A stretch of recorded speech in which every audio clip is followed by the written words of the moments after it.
Okay, तो हमारे पास एक क्वेश्चन है जो CBSE 2024 में पूछा गया है इलेक्ट्रिसिटी चैप्टर से। इंपॉर्टेंट क्वेश्चन है, तो चलिए करते हैं।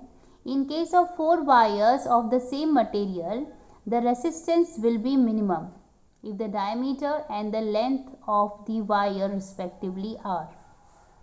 तो यहाँ पे हमें क्या बताया है कि हमने 4 वायर यूज़ किया है जो कि सेम मटेरियल के बने हुए हैं। ठीक है, किस केस में रेसिस्टेंस सबसे कम होगा? हमें 4 ऑप्शन दिया हुआ है और हमें पता करना है कि किस केस में रेसिस्टेंस सबसे कम होगा।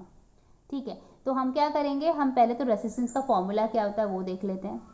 देखो, रेसिस्टेंस का फॉर्मूला होता है R equal to rho L upon A. Rho क्या होता है? रेसिस्टिविटी होती है, हमें पता है। L length of the wire और A is area of cross section of the wire. तो यहाँ से हमें ये समझ में आता है कि जो रेसिस्टेंस होता है वो लेंथ के डायरेक्टली प्रोपोर्शन होता है और एरिया ऑफ क्रॉस सेक्शन के इन्वर्सली प्रोपोर्शन होता है। डायरेक्टली प्रोपोर्शन मतलब लेंथ जो है अगर बढ़ रहा है तो रेसिस्टेंस भी बढ़ रहा है, और एरिया ऑफ क्रॉस सेक्शन और आर का क्या रिलेशन है? इन्वर्स प्रोपोर्शन का। मतलब रेसिस्टेंस कम होगा जब एरिया ऑफ क्रॉस सेक्शन ज़्यादा होगा। ठीक है, तो अभी हम क्या करेंगे, हम एक एक ऑप्शन लेंगे। अभी ये देखो, area of cross section of wire क्या होता है? देखो, ये हो जाएगा रो ऐसी रहेगा, एल ऐसी रहेगा, और वायर का एरिया ऑफ क्रॉस सेक्शन क्या होगा? पाई आर स्क्वायर। ठीक है, अब देखो, अब जो हम ऑप्शन देखते हैं हमारे, तो सारे ऑप्शन जो है डी मतलब डायमीटर के फॉर्म में है, तो इसका मतलब आर को हमें डायमीटर के फॉर्म में लेना पड़ेगा। तो इसके लिए मैं क्या कर रही हूँ, यहाँ पे रो एल अपॉन पाई, और आर को मैं क्या लिखूँगी? डी अपॉन 2 लिखूँगी। डी अपॉन 2 ही तो आर होता है ना, तो ये मेरा फॉर्मूला बन गया। तो मतलब मेरा आर क्या मिला? मेरे को आर मिल गया है रो L upon pi D upon, या फिर डी अपॉन, देखो 2 2 से 4 हो जाएगा ना, तो डी स्क्वायर अपॉन 4 कर देते हैं इसको। अब इसको अगर हम लोग और सिंप्लीफाई करते तो हम इसको कैसे लिख सकते हैं? हम इसे लिखेंगे रो एल, अभी देखो ये डिवीजन के फॉर्म में है तो मैं इसको डिवाइड कर देती हूँ, पाई डी स्क्वायर अपॉन 4। ठीक है, अगले स्टेप में कैसे होगा? रो एल इंटू 4 ऊपर चला जाएगा और पाई डी स्क्वायर, मतलब फाइनली हमें मिल जाएगा रो एल, या ये 4 को मैं आगे लिख दे रही हूँ, और पाई डी स्क्वायर। तो मुझे आर का फॉर्मूला मिल गया है, ये स्टैंडर्ड आर का फॉर्मूला है। मैंने इसको जानबूझकर क्या कर दिया? डी के फॉर्म में लिखा है, क्योंकि मेरे को सारे ऑप्शन डी में दिया हुआ है। अब हम क्या करेंगे, सारे केस में हम लोग रेसिस्टेंस चेक करेंगे, जहाँ पर रेसिस्टेंस सबसे कम होगा वही हमारा आंसर होगा। तो सबसे पहले हम लोग R1 निकालेंगे फर्स्ट वाले केस में। तो हम लोग ए वाला ऑप्शन चेक कर रहे हैं R1 निकालने के लिए।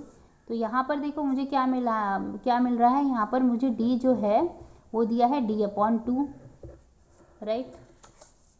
यहाँ पर D मेरे को D अपॉन 2 दिया है, और L अपॉन 4 दिया हुआ है। तो मैं लिख लेती हूँ L जो है वो L अपॉन 4 है। ठीक है, अभी देखो रेसिस्टेंस मुझे कितना दिया हुआ है? रेसिस्टेंस है R equal to 4 rho L upon pi D square. तो मैं इसके हिसाब से मैं R1 निकालूंगी। तो R1 क्या होगा? 4 ऐसे ही रहेगा, रो भी ऐसे ही रहेगा। L की जगह पे मेरे को क्या डालना है? L अपॉन 4 डालना है। तो L की जगह पे L अपॉन 4 डाला, और क्योंकि यहाँ पे अपॉन का साइन है तो मैं यहाँ पे डिवीजन डाल देती हूँ, और पाई और D की जगह पे क्या डालना है? D अपॉन 2 का मुझे स्क्वायर डाल देना है। ठीक है, तो ये क्या हो जाएगा? देखो, ये हो जाएगा 4 rho L upon 4 divided by pi D square upon 4।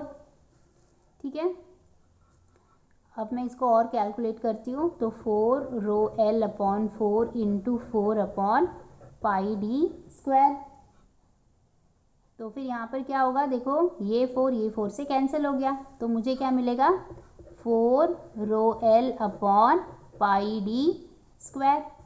ठीक है, और जब मैं इसको कंपेयर कर रही हूँ, देखो 4 रो एल पाई डी स्क्वायर, मतलब मेरा जो R1 है वो R के बराबर ही आ गया। तो मैं यहाँ पे लिख देती हूँ R1 इक्वल टू R। ठीक है, तो पहला वाला ऑप्शन हमने चेक किया, यहाँ पर R में कोई डिफरेंस नहीं आ रहा है। ओके, तो हम लोग सेकेंड वाले ऑप्शन को चेक कर लेते हैं, मतलब हम लोग R2 निकालेंगे। यहाँ पर क्या मिल रहा है? हम लोग को D को रखना है हमें D अपॉन 4, और L को हमें रखना है 4L। ठीक है, अभी R हमें पता है क्या है? 4 rho L upon pi D square. तो R2 क्या हो जाएगा? 4 हम ऐसे रखेंगे, रो ऐसे रखेंगे, और L की जगह पे 4L रखना है। 4l डिवाइडेड बाय पाई ऐसे ही रहेगा, और यहाँ पे d का स्क्वायर है, d कितना है, d अपॉन हमारा है d अपॉन 4, और इसका हम कर देते हैं स्क्वायर। ठीक है, कैसे सॉल्व करेंगे इसको, 4 रो 4l divided by pi d square upon 4 4 जा 16 हो जाएगा।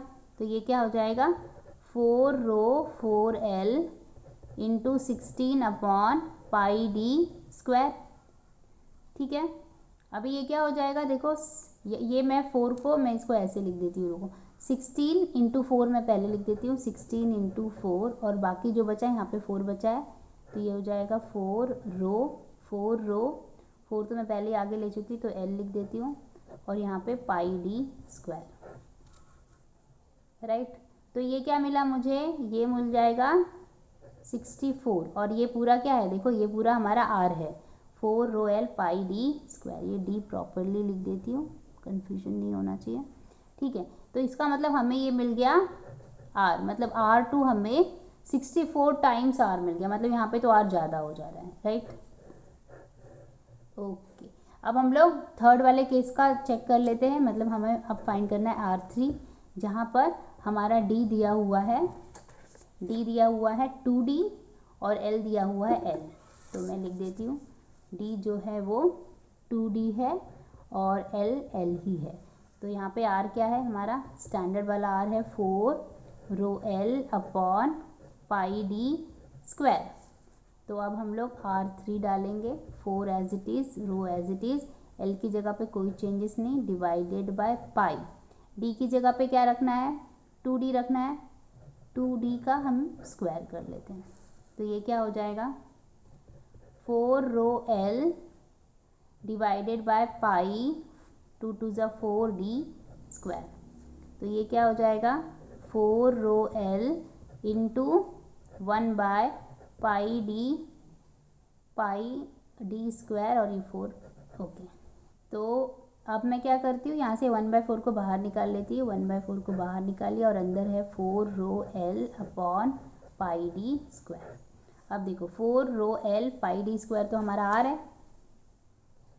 ठीक है, तो मैं इसको लिख देती, ये हुआ 1/4 ऑफ दी r, मतलब r3 मेरा कम तो आ गया है, और ये 1/4 टाइम्स कम आ गया है पहले से। ठीक है, अब हमें चौथा ऑप्शन चेक करना स्टिल बाकी, तो चलो वो भी कर लेते हैं हम लोग। ओके, तो अभी फोर्थ वाला ऑप्शन हमें चेक करना है, तो वो भी चेक कर लेते हैं। तो यहाँ पर हमें r4 निकालना है, और यहाँ पर देखो d हमें कितना दिया हुआ है, d जो है 4d किया हुआ है, तो यहाँ पे तुम्हारा d 4d हो गया, और l जो है वो 2l है। ठीक है, अच्छा, अब हमारे पास r का फॉर्मूला क्या है, देखो 4 rho l upon pi d square. ठीक है, अभी r4 के लिए हम ये यूज़ करेंगे, तो 4 as it is, rho as it is, l की जगह पे 2l डालना है, डिवाइडेड बाय पाई की जगह पे पाई और d की जगह पे 4d डालना है। तो ये हो जाएगा 4d का स्क्वायर, ये हो जाएगा 4 into rho 2l divided by pi into 16 into d square.